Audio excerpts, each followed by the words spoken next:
ఒకరు కాదు ఇద్దరు కాదు 100 మందికి వలవేస్తుంది. అందరినీ ఇంటికి పిలిపించి మరీ ఎంజాయ్ చేసింది.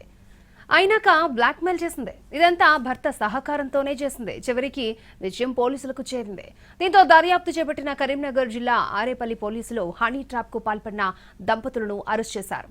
మంచిర్యాల జిల్లాకు చెందిన మహిళ, లక్షెట్టిపేట మండలం వెంకట్రావుపేటకు చెందిన వ్యక్తి భార్యాభర్తలు. వారికి 2 పిల్లలున్నారు. కరీంనగర్ లో మార్బుల్ వ్యాపారం, ఇంటీరియర్ డెకరేషన్ చేసి అతనికి వ్యాపారంలో నష్టాలు రావడంతో అడ్డదారులు తొక్కారు.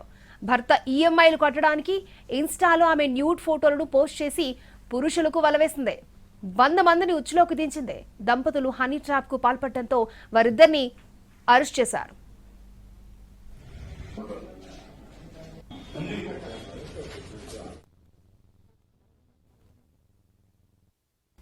తన భార్యతో సన్నిహితంగా మెలిగిన దృశ్యాలను బెడ్రూమ్ లో సీక్రెట్ కెమెరా ఉంచి రికార్డ్ చేశాడు సదరు వ్యక్తి. ఆ తర్వాత ఆ వీడియోలను చూపించి బ్లాక్మెయిల్ చేసేవారు. ఇలా మోసపోయిన ఒక వ్యక్తి 14 లక్షల రూపాయలు సమర్పించుకున్నాడు. మరొక 5 లక్షల కోసం వేధిస్తుండేసరికి పోలీసులను ఆశ్రయించాడు. 3 ఏళ్లలో 100 మందిని బ్లాక్మెయిల్ చేసిన దంపతులు మొత్తానికి అరెస్ట్ అయ్యారు. భార్యాభర్తల హనీ ట్రాప్ బాధితుల్లో వ్యాపారులు, యువకులు కూడా ఉన్నారని పోలీసులు గుర్తించారు.